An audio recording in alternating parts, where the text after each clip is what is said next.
Hari Radha Madhava Kunja Bihari Jaya Gopi Jana Vallabha Girivaradhari Jaya Gopi Jana Vallabha Girivaradhari Yashodanandana Braja Jana Ranjana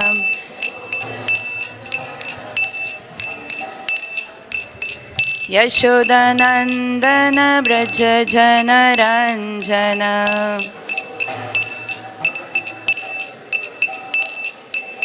Yamuna Tira Vanachari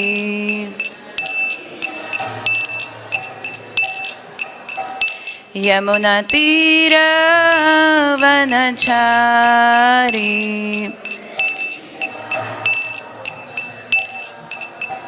Hare Krishna Hare Krishna Krishna Krishna Hare Hare Hare Rama Hare Rama Rama Rama Hare Hare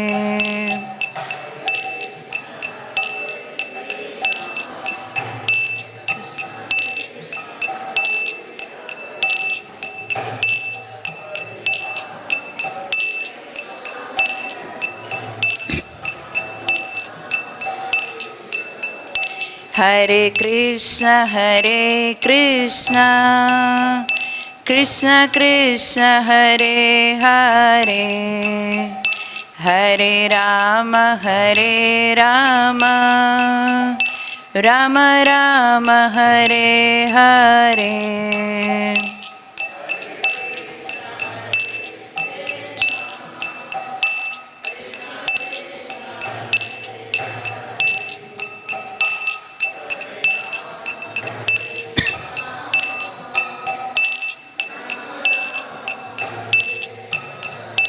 Hare Krishna Hare Krishna Krishna Krishna Hare Hare Hare Rama Hare Rama Rama Rama Hare Hare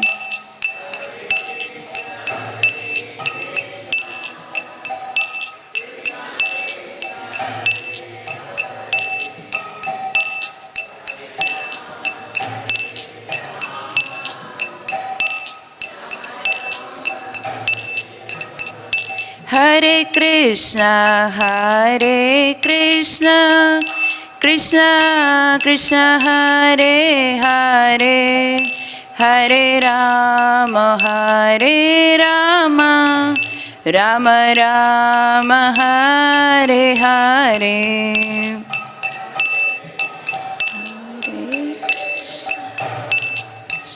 Krishna Hare Hare Hare Rama Hare Rama Rama Rama Hare Hare Hare Krishna Hare Krishna Krishna Krishna Hare Hare Hare Rama Hare Rama Rama Rama Hare Hare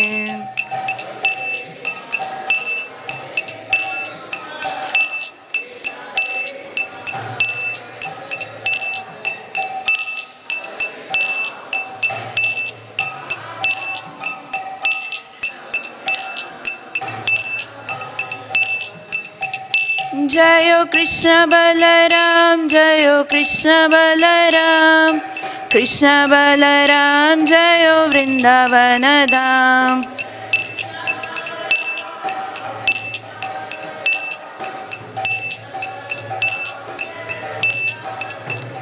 Jayo Radhe Shyam Radhe Shyam Lalita Vishaka Jayo Radhe Shyam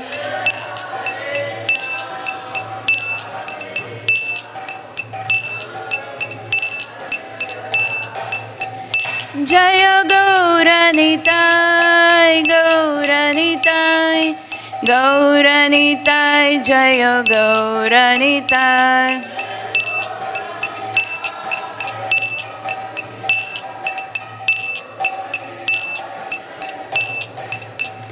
Jaya Jaya Prabhupada, Prabhupada, Prabhupada, Jaya Jaya Prabhupada.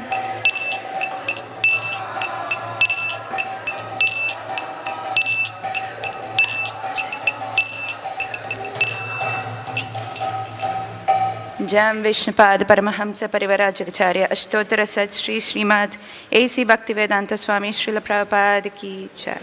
ISKCON BBT Founder Acharya Srila Prabhupada Ki Jai. Jam Vishnupada Paramahamsa Parivarajacharya Ashtottara Sat Shri Srimad Bhakti Siddhanta Saraswati Goswami Maharaj Srila Prabhupada Ki Jai. Jam Vishnupada Srila Gaura Kishore Das Babaji Maharaj Ki Jai. Jam Vishnupada Srila Sachidananda Bhaktivinoda Thakur Ki Jai. Jam Vishnupada Vaishnava Sarabhoma Srila Jagannath Das Babaji Maharaj Ki Jai.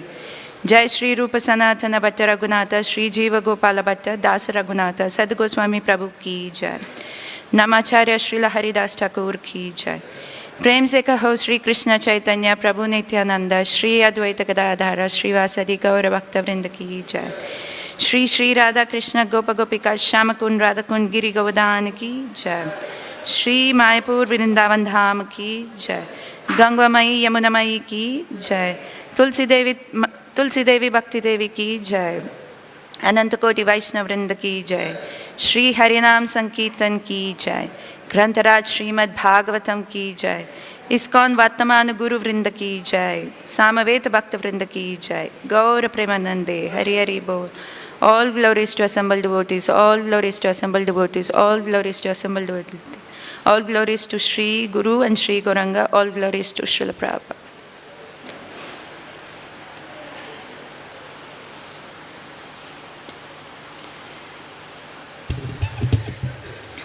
So we are reading from chapter 16, shloka number 7. Pravritram cha nivrittam cha janana vidur asuraḥ na saucham napi characharo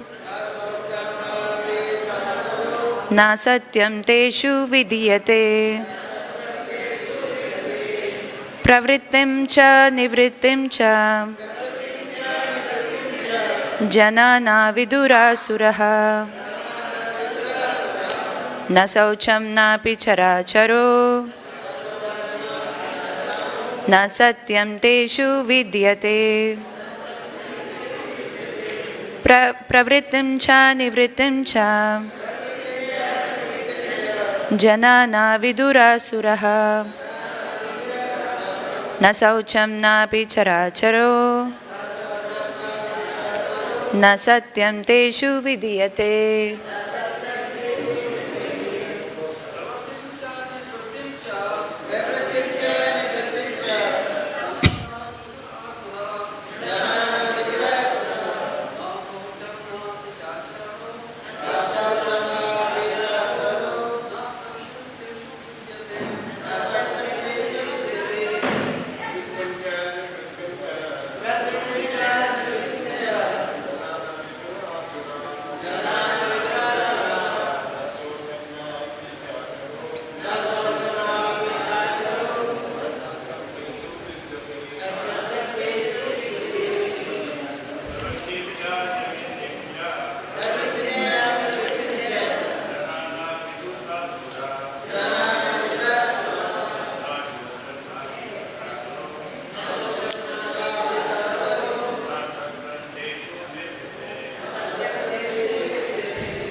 Word to word meaning.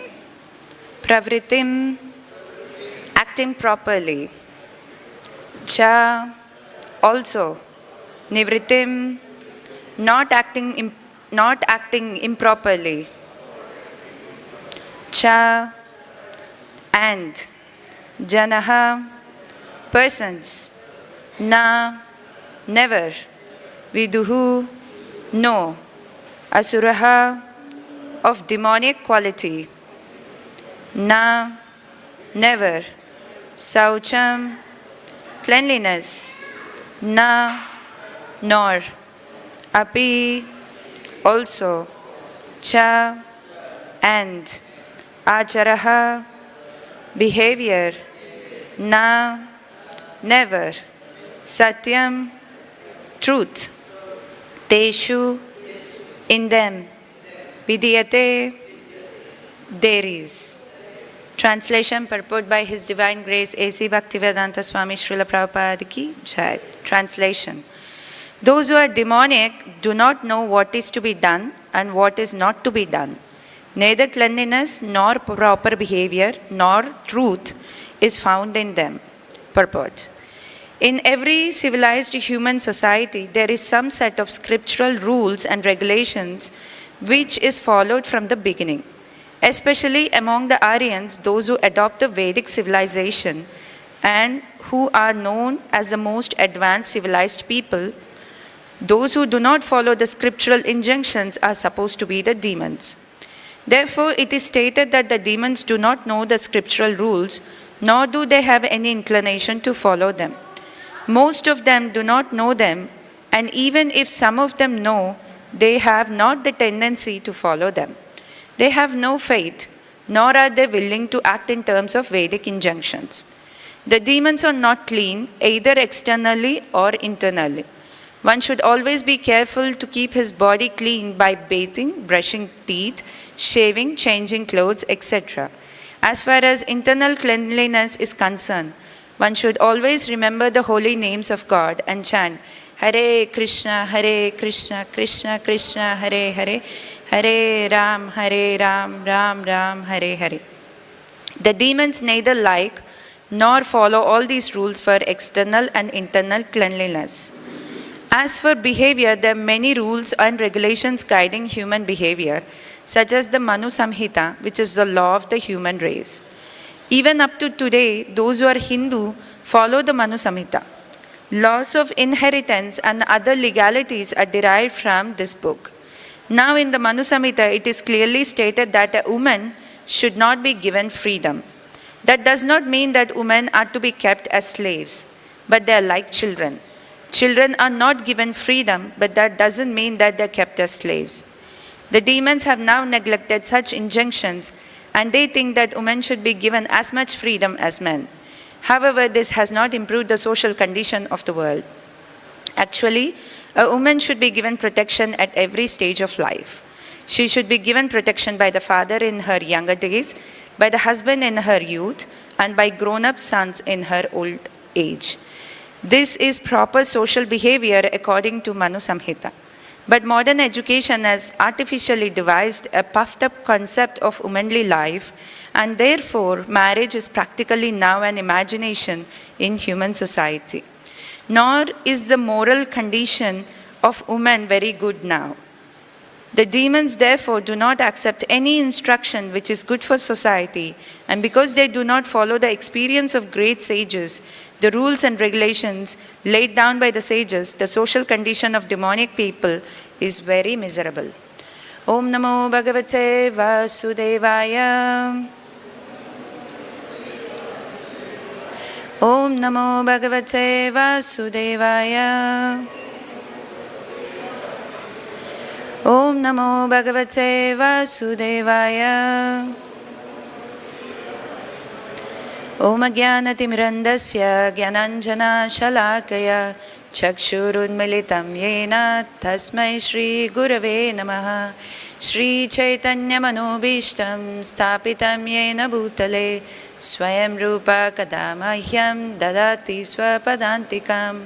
Jayo Shri Krishna Chaitanya Prabhu Nityananda Shri Advaita Gadadhara Shrivasadi Gaura Bhakta Vrinda. Hare Krishna, Krishna Krishna, Hare Hare, Hare Rama, Rama Rama, Hare Hare.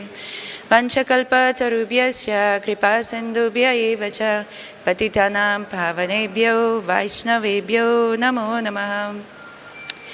Before we go into today's discussion, I beg for blessings of all the assembled Vaishnavas so that I can speak for my purification as well as pleasure of Srila Prabhupada and the Guru and the assembled Vaishnavas. So this chapter is entitled as the divine and demoniac natures.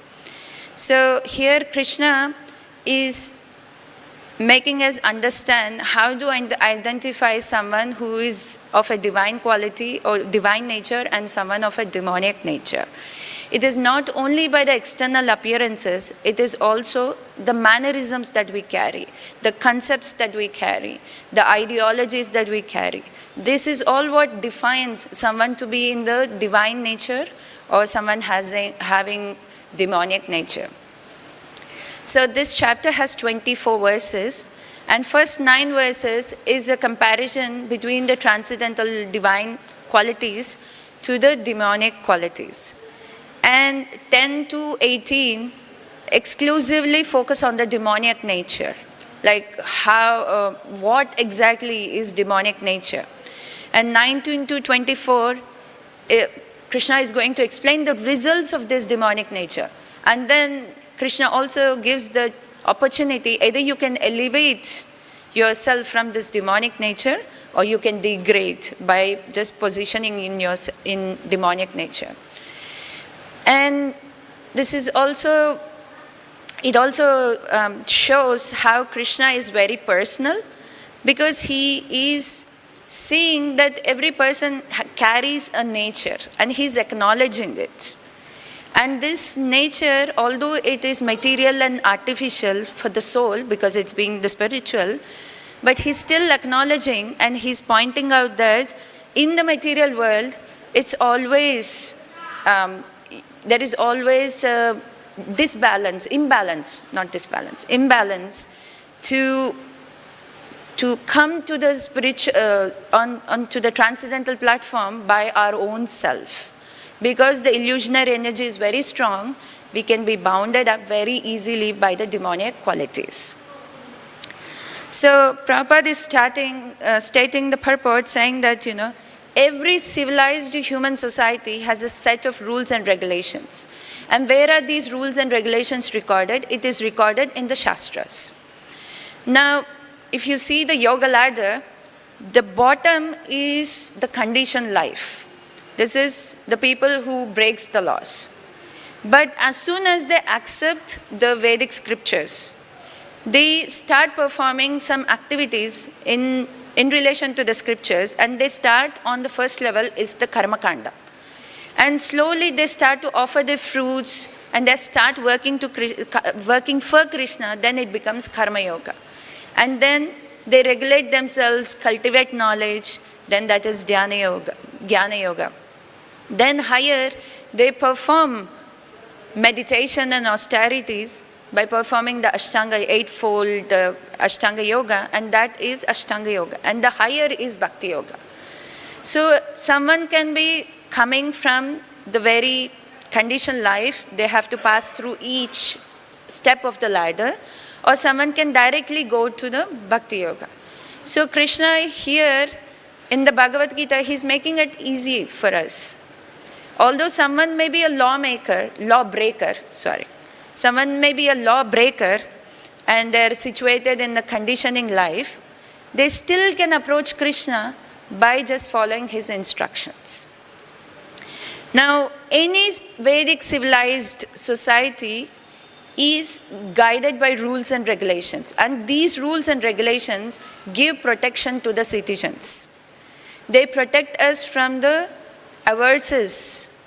They protect us from the abnormalities of the conditioned life, and they help us to progress towards the spiritual life. That's why there is an emphasis to follow rules and regulations. But the people who have this demoniac nature, they cannot distinguish what is good, what is bad. They cannot distinguish between what is to be done, what is not to be done. There is always a confusion. They do what they feel to do. And this has become the norm of the modern society, you know. Do what you feel to do. Do what makes you feel good to do. And that is not helping the current civilization to progress in a happy way. There are more and more miseries they're encountering. And they don't have, the people who have this demonic mentality, they don't have any regard to the scriptures. They do not have any regard to God. They do not have any regard to the good advice given by the great saints. And Prabhupada is emphasizing they're also not very clean. They're also not very truthful. They're unclean externally as well as internally. In a world survey, it has recorded that in India, 95% of the population, they take baths. But there are some countries where only 14% of the population take baths throughout the year. They take bath once a week. So Prabhupada has seen this. But if you see the early times of formation of ISKCON, when Srila Prabhupada encountered with many hippies, they are also into these bad habits. But just taking up to Krishna consciousness, they have changed, they transformed into Vaishnavas, and they spread Krishna consciousness, and they became instruments in the hands of Srila Prabhupada. So this shows that the power of following the instructions and injunctions of the Shastra and the Guru. And the power is there to transform them. And we will see also what is the Gita emphasizing on. Many people, they dress very nicely outside in the society, right? But it doesn't mean that they are the nicest people. They have so-called moral values. But this is all hallucination because they are riding on the mental platform. It is not something coming from the Vedic scriptures. And the results, what they cannot understand is all our actions are governed by stringent laws of nature. Whatever we do, there is a reaction. This is something they cannot conceive about. So whatever goes around, it will come back. They don't understand this knowledge. So they try hard to become happy in their own hallucinations. Say for example, there is a man, he wants to jump off the 5th floor of the building. Now he may have a thrilling experience to jump off of the 5th floor of the building. But soon he will hit the ground and he will end up in misery. This is something they cannot understand. This will be a heavy consequence to pay. But what is Gita emphasizing on? Gita is emphasizing if you have these qualities, this will be the result of those qualities. So this is a first-class intelligence that Gita is imbibing in us. Okay, you don't need to have that experience. Just by listening, you gain the experience. So, and this sort of mentality is carry forwarded in everyone. And it has become a norm. No one considers about what will be the consequences. Because we are not trained, we are not educated to take responsibility for our choices. From the very beginning, we go to schools, we go to colleges, we go to university, but where is such education? That education is missing, where no one teaches us. Everyone teaches us to become the winner. They ask us to, you have to be proven in the world, you have to make your step in the world, and you have to be the best. But no one tells you what takes to become best, right? So people are focused only that I want to be proven the best. And I have to establish, I have to be the best in the given choices. So by hook or crook, they try to achieve that. And some people also cannot understand this concept of having consequences, because sometimes they're flying high in the sky and the consequences are not immediate, right? Because they don't understand the law of karma. But today or tomorrow, the karma will be coming back to them. Today or tomorrow, it will come back. Like we heard this story many times in the classes, like Dhritarashtra. 100 lifetimes ago, he killed a baby, a mother pigeon and a father pigeon, and he blinded the mother pigeon and father pigeon, and he killed 100 baby pigeons. And in this lifetime, after 100 lifetimes, he got 100 sons. He was blind. His wife taken voluntary, she accepted the blindness, and the 100 sons were killed. But no one wants to accept this consequences, because they don't know. They don't have knowledge. They don't have education. And Prabhupada is also telling about how do we be clean. So this is a very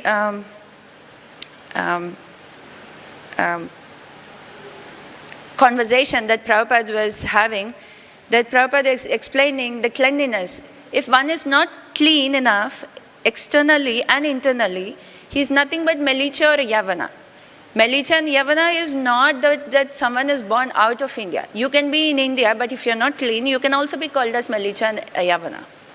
And then Prabhupada says that in many countries, they very proudly they display beef shops, meat shops, they open the slaughterhouses, they open the wine, wine shops, they have the adultery, all going on. And they publicly say that, we are the most famous people and we are enjoying our life. But Prabhupada said this is the heights of uncleanliness. Then what is Garud Puran saying? How do we become clean? Apavitro pavitro va sarvavastha gatopi va yatsmare pundarikaksham sabahyabhyantara suchihi. So the Brahmana means suchi. That means he's taking bath externally 3 times a day. And he's washing his mouth, hands, legs, everything. And then he nicely decorates his body with tilak. And this is Brahmana. This means becoming clean.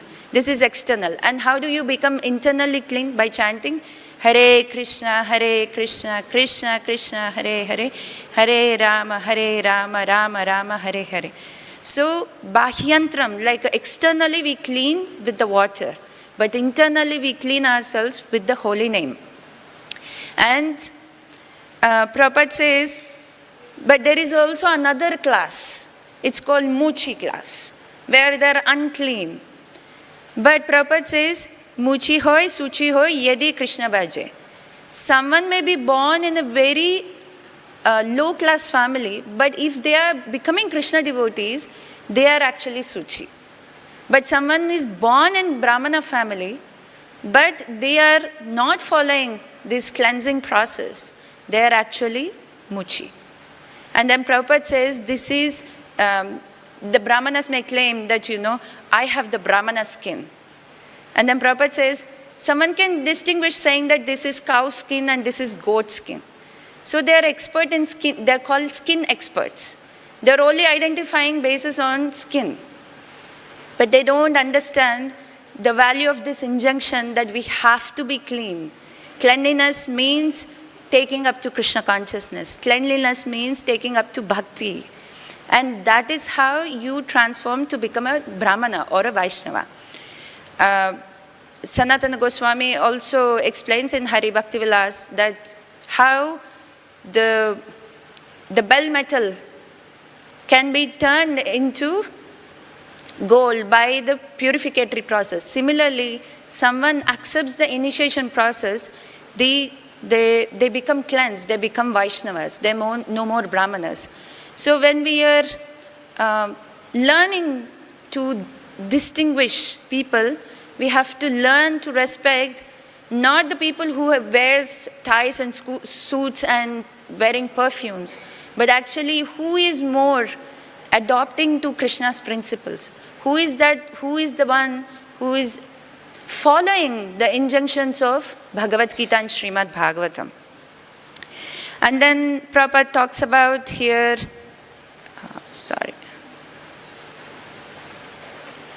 about Satyam. So this Satyam means one is never distorted from the truth. Never ever they are distorted from the truth. And what is that truth? Janmadyasya yataha. Accepting Krishna as the Satyam Param Dhimahi. Accepting Krishna as the supreme absolute truth.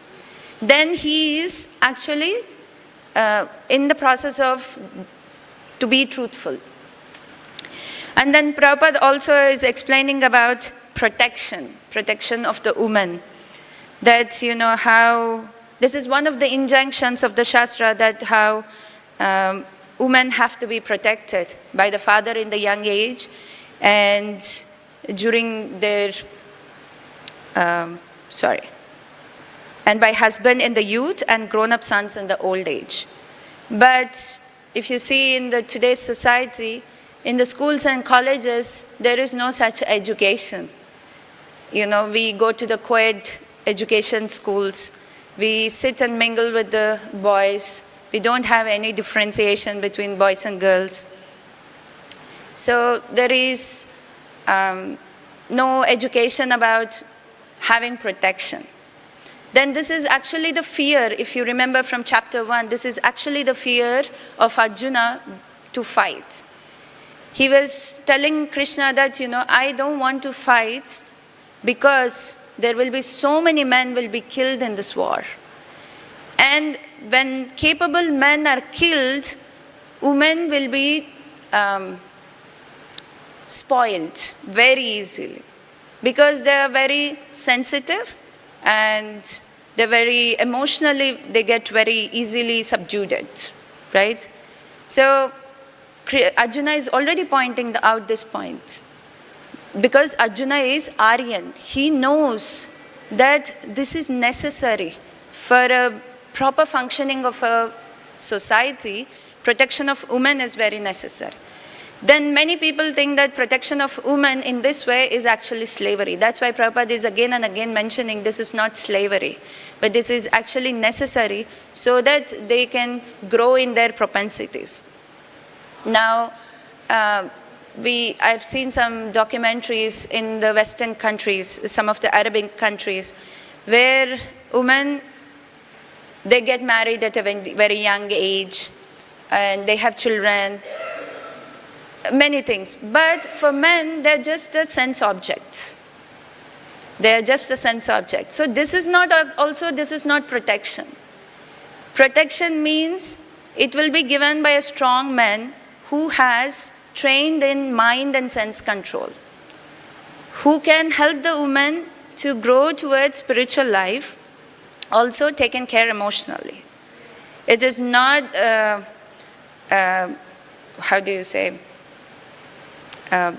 so protection of women comes by we cultivate strong men in the society.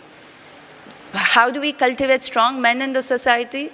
By teaching them by training them in brahmacharya. If they have strong mind and sense control, they won't take advantage of the woman. They won't indulge in adultery of the society. And also, one more point I was thinking. So that's why Bhagavatam tells about that one has to take responsibilities for any given responsible positions that they want to take. Guru na sasyad, swajano na sasyad, pita na sajje, janani na sasyad, daivam na sasyan, na patistha sasyan, na moched ya sampyute mrityam. One cannot deliver the dependence from the path of repeated birth and death, should never become a spiritual master, a father, a husband, a mother, or a worshipable demigod. That means if we want to take responsibility of another living entity, we need to be trained and educated in Krishna consciousness. Then only we can do justice. Then only we will be able to give the right given protection. And also Prabhupada is talking about here the importance of following the injunctions of the scripture. And then Prabhupada is quoting from the Manu Samhita. But Bhaktivinoda Thakur, it's such a coincidence. I read this one line from Chaitanya Charan Prabhu that Bhaktivinoda Thakur says that even today's Manu Samhita is adulterated by the so-called Brahmanas of the society. So the Manu Samhita, even what we want to take as a guidance, is no more what it is actually used to be. So what is our best guidance? Our best guidance is to follow Bhagavad Gita and Srimad Bhagavatam. And Srila Prabhupada has very kindly translated, made it super easy for us so that we understand what is Krishna's message and how do we apply in our life. And Prabhupada's mood in giving out this Bhagavatam, in distribution of this Bhagavad Gita and Bhagavatam, is, Prabhupada says, there is no comparison, there is no literature throughout the universe like Srimad Bhagavatam. There is no comparison, there is no competition. Every word is good for the human society. Every word, each and every word. Therefore, we stress so much in book distribution. Some or the other, if book goes in one hand, he will be benefited. At least he will see, oh, they have taken so much price, let me see what is there. If he reads one shloka, his life will be successful. If one shloka, one word, this is such a nice thing. Therefore, we are stressing so much. Please distribute book, distribute book, distribute book. A greater mridanga. We are chanting, playing mridanga. It is heard within this room or little more. But this mridanga will go home to home, country to country, community to community. This mridanga. This is from Srila Prabhupada's lecture, Srimad Bhagavatam, 116.8, LA, January 5th, 1974. And also Prabhupada writes in 6th canto, 10th chapter, 6th purport, everything within this material world will be destroyed. Therefore, one should use everything for good purposes. If one is advanced in knowledge, he must be always prepared to sacrifice anything for a better cause. At the present moment, the entire world is in a dangerous position under the spell of godless civilization. The Krishna conscious movement needs many exalted, learned persons who will sacrifice their lives to revive God consciousness throughout the world. We therefore invite all men and women advanced in knowledge to join Krishna conscious movement and sacrifice their lives for the great cause of reviving the God consciousness of human society. So how can we help people to understand what is good, what is bad, what to do and what not to do, is by spreading this knowledge of Srimad Bhagavatam and Bhagavad Gita. This is by the spreading of this knowledge alone can transform people. So I have, I'll tell you a small story. This is recorded in Krishna Kannamrita magazine. This is a conversation that is happening between Devashi Narada and the 4 Kumaras. Once Devashi Narada was very morose and he met the 4 Kumaras. And the 4 Kumaras are asking Narada Muni, why are you morose? He said, I just was traveling on earth and I saw the effects of Kali. We people have become lazy, unintelligent, misguided, and they're becoming godless. And they have no interest in their own self-good. And I see the misery of this, of the people and how Kali is spreading. And then he encounters, he also tells a story how he encounters one young lady on the banks of the Yamuna in Vrindavan, and she's sobbing. So Narada Muni asked her, why are you sobbing? You know, you're in Vrindavan, you should be happy. Then she shows her 2 sons who are very old and they're breathing heavily. So she said that, see the condition of my sons and it gives me so much pain. So seeing them, I feel so painful. So she's none other than Bhakti Devi. And her sons are Vairagya and Vidya. Knowledge and renunciation.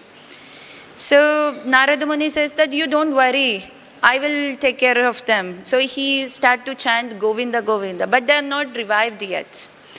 So, but he's before that she tells, how did you come to Vrindavan? Narada Muni asks, how did you come to Vrindavan? She says that I was born in Dravida Desh. I was nourished in Karnataka. Then I stayed in Maharashtra. Then I went to Gujarat. Then I saw that Kali Yuga was spreading everywhere and it is attacking me. So I came to Vrindavan. By coming to Vrindavan, I became young. But my sons are still very old and they are not able to revive. Seeing them, my heart is very painful. So Narada Muni says that, oh, goddess of bhakti, you don't need to worry. I will chant the mantra of Govinda. And he chants, but momentarily they are revived and then they've gone back again because they didn't have strength. Then Bhakti Devi asks, Parikshit Maharaj is such a powerful emperor. Why didn't he kill the Kali? Then Narada Muni says, that's because he saw something very special in the Kali Yuga.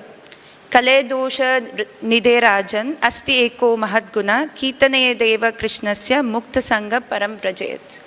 He says that in Kali Yuga, although there is an ocean of faults that one will encounter, one glorious thing is that they will able to chant the holy names of the Lord. Then Bhakti Devi is asking, then you chanted the holy name of the Lord, then why is that my sons have not yet revived? So then a voice comes from the sky and saying that, Narada Muni, you need to take instructions from some sages.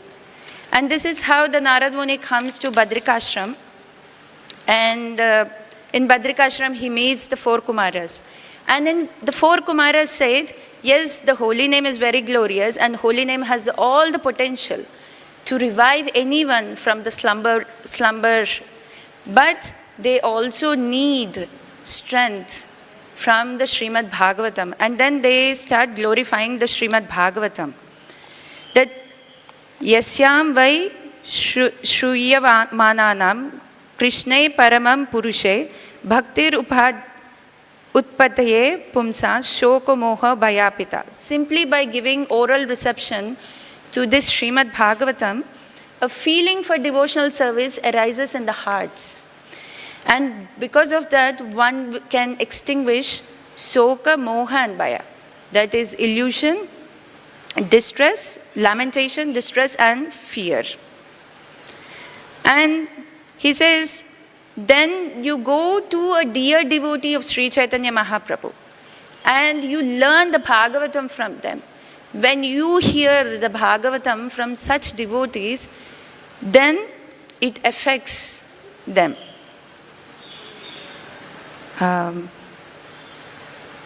then the 4 Kumaras keep glorifying. Any place where Bhagavad Katha is recited, daily, it becomes a holy place. All Tirthas go there, and the residents of that place become very fortunate. All their sinful reactions are completely destroyed. One may perform 1,000 horse sacrifices, but its results cannot be compared to 1/6 of benefit of hearing Srimad Bhagavatam. And, O sages, whose wealth is austerity, sins reside in a person of the body only until he properly hears Srimad Bhagavatam. So one has to listen to the Srimad Bhagavatam from the lips of the pure devotee. Because they themselves, by serving the pure devotees, one gets the taste to the Srimad Bhagavatam, and also one gets the taste to the holy name. And if you really want to achieve the supreme perfection, you should utter at least one Bhagavatam verse daily. If you cannot utter one verse, recite at least half a verse. That is the glory of the Srimad Bhagavatam. And we see in ISKCON, every day we discuss one shloka of Srimad Bhagavatam. This is the system Srila Prabhupada has introduced. And what happened then after hearing all these glories from the 4 Kumaras, Narada Muni goes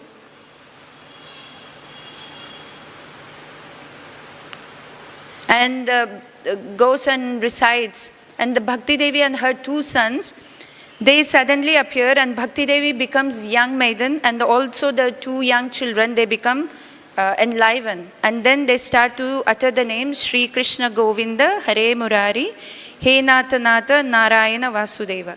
Hare Krishna, Krishna Krishna, Hare Hare, Hare Rama, Rama Rama, Hare Hare.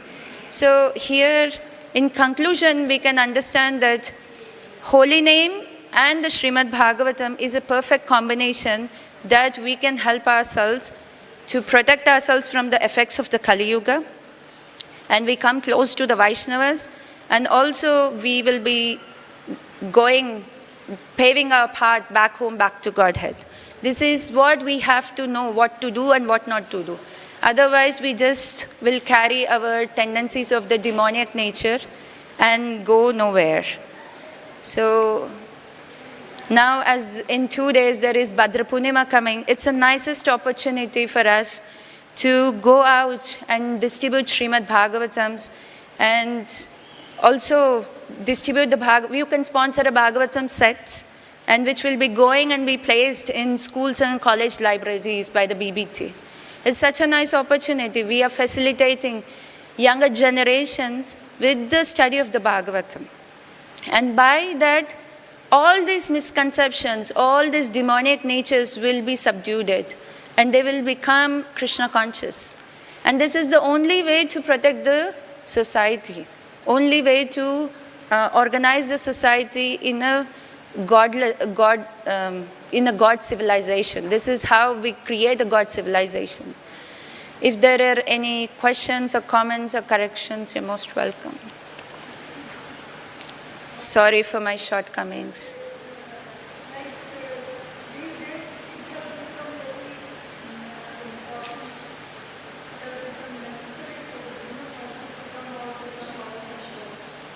Yes.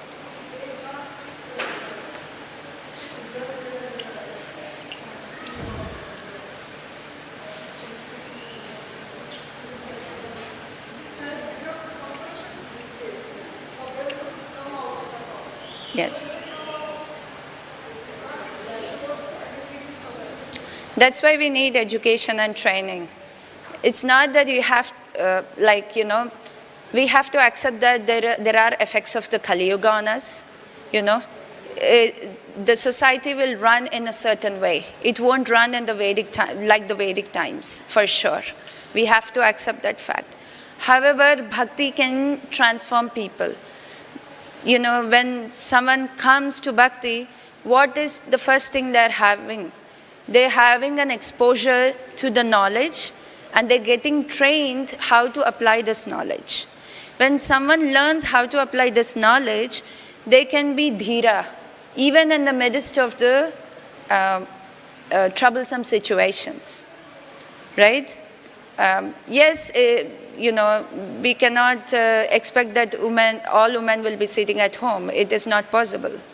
Prabhupada also saw that, women are very actively participating. So he opened up the doors. He created ashrams for women to grow in spiritually.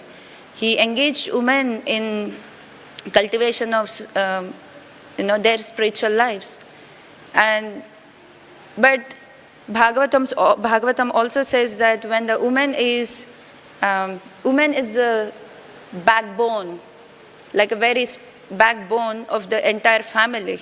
So if she is strong, then the entire family will be strong. But how can she become strong when there are no strong men? Right? One is that. Second, we need education and we need training. Only education and training can help us. There will be always allurements. But with the bhakti, with education, and the training in that bhakti will help us to protect ourselves. That is my understanding, Mataji. If there are no questions, then we'll end up here. Please forgive me for my shortcomings. Thank you. Hare Krishna.